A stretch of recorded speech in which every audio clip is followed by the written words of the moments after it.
Now this is the Paul who has rewritten the life of Jesus Christ and said to us, one,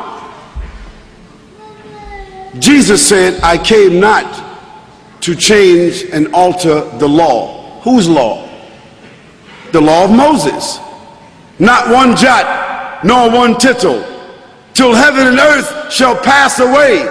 No one must change or alter the law. For anyone that does so is the least in the sight of God. That's what Jesus said. Now Paul said he came with a new covenant. Paul said he came with a New Testament. Paul said he came to the Gentiles, and that they no longer had to, those that followed Paul, they no longer had to observe the law of Moses. What was the law of Moses? The 10 Commandments. They no longer had to. They could eat pig's meat. The Jewish people today, following the law of Moses, they can't eat pig's meat. So how could Paul change that law and tell them they could eat pig's meat? Paul said they didn't have to circumcise. All Muslims, all Jews, all of those that follow the prophets are circumcised. How is it that Paul said they don't have to be circumcised? Paul said they didn't have to observe the Sabbath. Now the Sabbath is one of the commandments, one of the 10 commandments. And Jesus said, when they asked him about, Jesus said, do you know which is the greatest of all the commandments? What commandments was he talking about? He's talking about the commandments of Moses. He said, do you know which is the greatest commandment? Jesus said, love the Lord thy God with all thy heart and all thy mind and all thy soul. This is what Jesus said was the first of the commandments.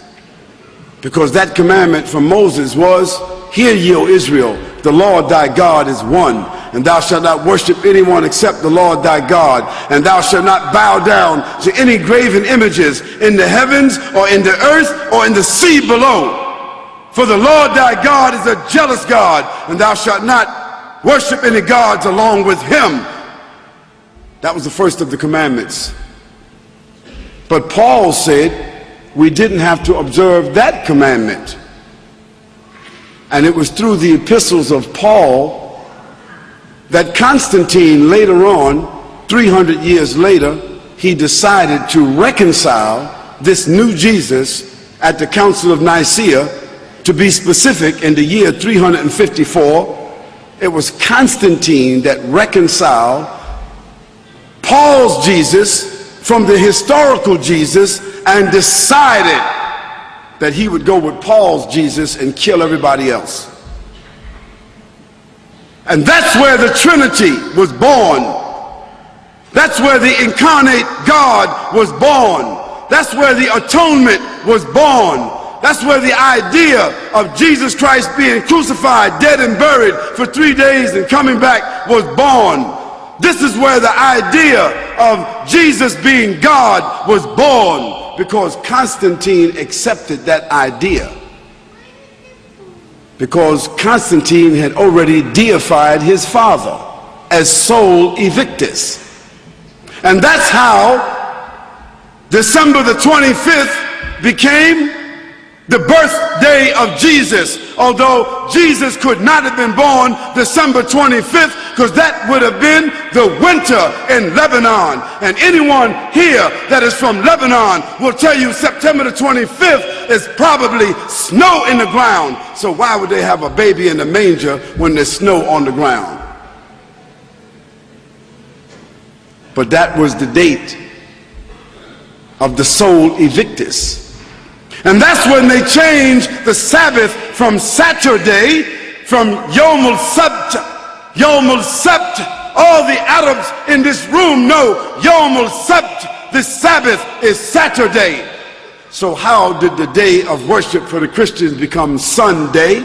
Because that was the day of the worshiping of the sun, and that's the day that Constantine worshiped, and that's where they took the name of Jesus and changed the Sabbath and made it into Sunday. And Moon Day, Monday, and Tuesday, another god, and Wednesday, another god, and Four's Day, another god, and Friar's Day, another god. All gods of the Romans and the Greeks.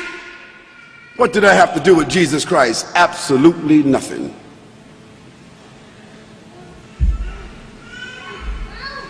So a new covenant was born through Paul and the collaboration and the official documentation of Constantine, who then assigned an official bishop of Rome. That bishop of Rome became the official pontiff of the Catholic Church. And so today, that's why the Pope is called the pontiff. He's called the shadow of God on earth. Whose shadow? Whose God? The God of Paul, the God of Constantine. Certainly not the God of Jesus. Now Paul, through his writings, set up a nefarious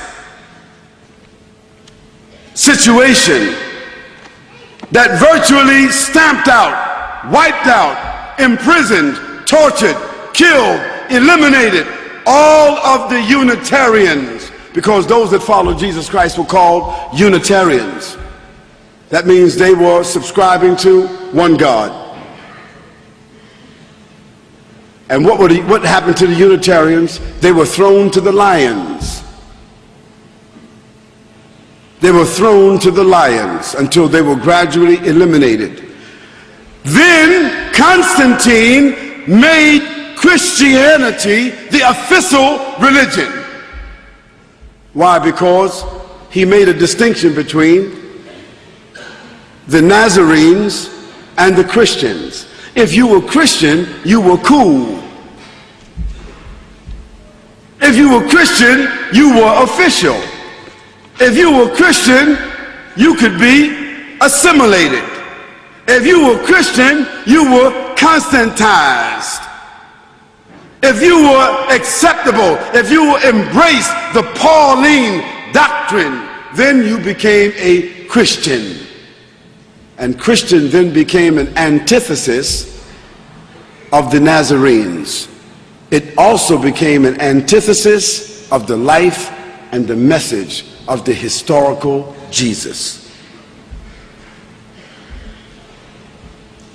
This new evolution, this new faith system, officially adopted by Constantine, the Roman emperor, the establishment of the Church of Rome, and the subsequent Christology that has developed. I said Christology.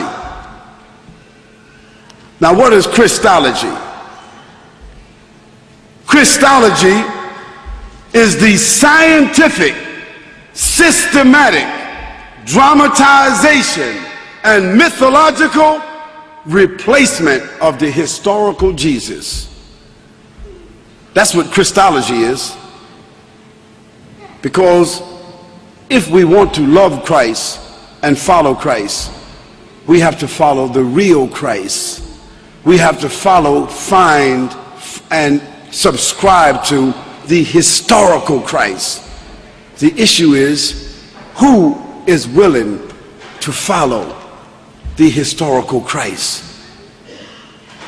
And even after you receive the information, some of you are angry right now.